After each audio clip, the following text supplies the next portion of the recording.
လုံးမင်္ဂလာပါဒီနေ့ကျမရဲ့ Dawn Simple Cooking ပေါ့နော်အဲ့ရနဲ့အင်တန်ရိုးရှင်းတဲ့ဘဲကူးနဲ့အာလူချက်ပြီးလိုက်လူချက်ပြီးတော့ဒီစားကြည့်ကြရအောင်နော်ဒီမှာပြင်ဆင်ထားတာတော့ဘဲကူးလေးလုံးပြင်ဆင်ထားပါတယ်အာလူလေးရလည်းလေးလုံးပြင်ဆင်ထားပါတယ်ပြီးတော့ဒီမှာလိုအပ်တာစီချက်ရုပ်ကြီးခွဲချမ်းနဲ့ရုပ်ကြီးမုတ်ကိုင်းခန်းချင်းကြီးစားမြုပ်ကြီးစိမ့်လေးရဲ့မကြီးကြီးမြတ်ရည်လေးရဲ့ညင်ငပိဖြော်ရည်လေးရဲ့အားလုံးကိုအစင်သစ်ပြင်ဆင်ထားပါတယ်။ကဲအဲ့ဆိုရင်အတူတူချက်တာလေးကိုအတူတူကြည့်ကြရအောင်နော်။ပထမဦးဆုံးကျွန်မစီလေးကိုပေါ့နော်စီရတော့ကိုချင့်ချင်ပြီးတော့ပေါ့နော်စီလေးထည့်ပြီးတော့မှစပြီးတော့မှချက်မယ်နော်စီလေးကစူလာပြီဆိုလို့ရှိရင်ကျွန်မဒီမှာအစင်သစ်ချက်ထားတဲ့စီချက်လေးကိုထည့်ပါမယ်။ဒါတော့ကျွန်တော်အစင်သစ်စီချက်ကိုစက်တော်ကျူအနီးစနစ်မဟုတ်ပုံလေးထားပါတယ်။ဒါလေးကိုတော့ငကိုရီးယားတော့စီတက်ထားပြီးသားလေးဆိုတော့ပေါ့နော်အရင်ကြာပြီးတော့ထားကြမလို့ပါဘူး။အနည်းလေးနည်းမွေးလာပြီဆိုရင်ကျွန်မဒီခွဲချမ်းမှုန့်နဲ့ဒီဒီမှုန့်လေးကိုထည့်ပါမယ်။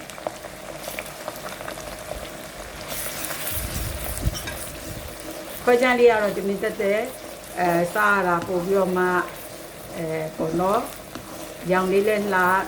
နည်းဆက်ကြိုက်တဲ့လူတွေအတွက်ဆိုလို့ရှိရင်ပို့ပြီးတော့မှစားလို့ကောင်းဖို့အတွက်ခွဲချမ်းလေးပါထည့်ချက်ထားပါတယ်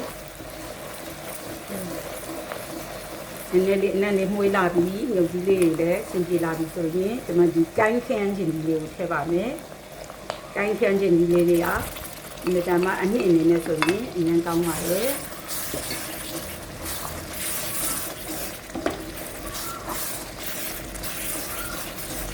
ကိုင်းခန်းချင်းကြီးလေးနည်းနည်းလေးနူးဖို့အတွက်ခစ်တာတော့ကျွန်တော်တို့10မိနစ်2မိနစ်လောက်တော့ခဏလေးကျွန်တော်တို့ခဏလေး10မိနစ်2မိနစ်လောက်အုပ်ထားလိုက်မယ်နော်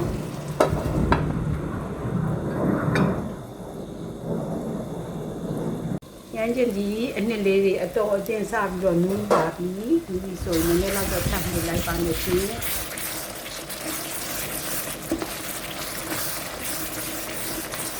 ရမ်းချင်းဒီအနှစ်လေးနဲ့တော်တော်လေးအဆင်ပြေလာပြီဆိုရင်တော့ကျွန်တော်စားလေးလည်းအနည်းငယ်ထည့်လိုက်တယ်နော်စားလေးအမှန်ကြည့်ပြီပေါ့နော်စားလေးနည်းနည်းထည့်လိုက်ပါမယ်လေးထည့်ပြီးတော့ကျွန်မကတော့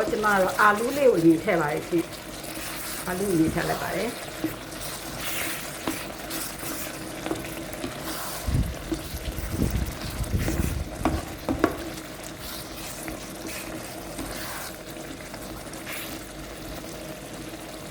အာလူးလေးထည့်ပြီးရင်ဒီဘဲဦးလေးခွဲထားတာလေးကိုထည့်လိုက်ပါရစေ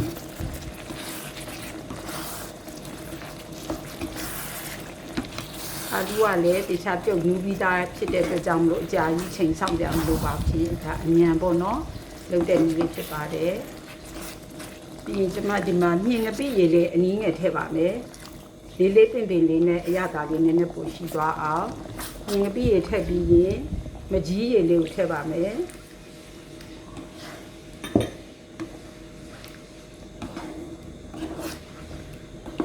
ဒီတော့ခဏလောက်ကလေးပေါ့နော်ခုနလိုပဲ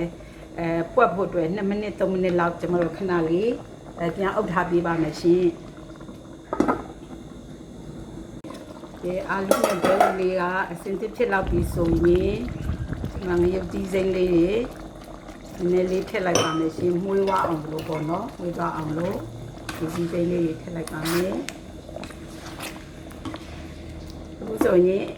ဒီမတန်ရတာရှိတဲ့ဘဲဦးနဲ့အာလူလေးချီရတာလေးရောငန်ရတာလေးရောအဆက်ရတာလေးရောလက်ပြည့်စုံတဲ့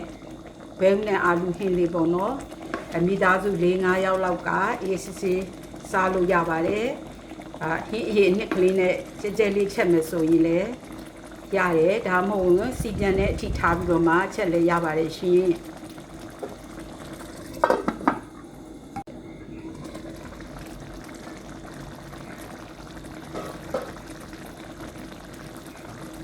အခုဆိုရင်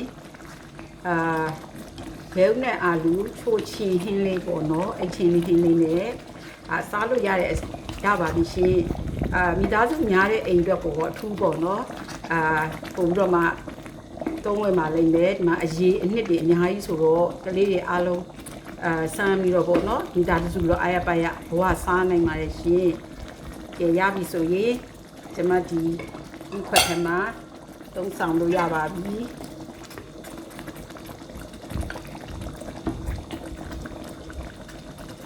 ရုပ်ကြီးစိမ့်လေးတွေလည်းပါတော့ဒီပြရပါတော့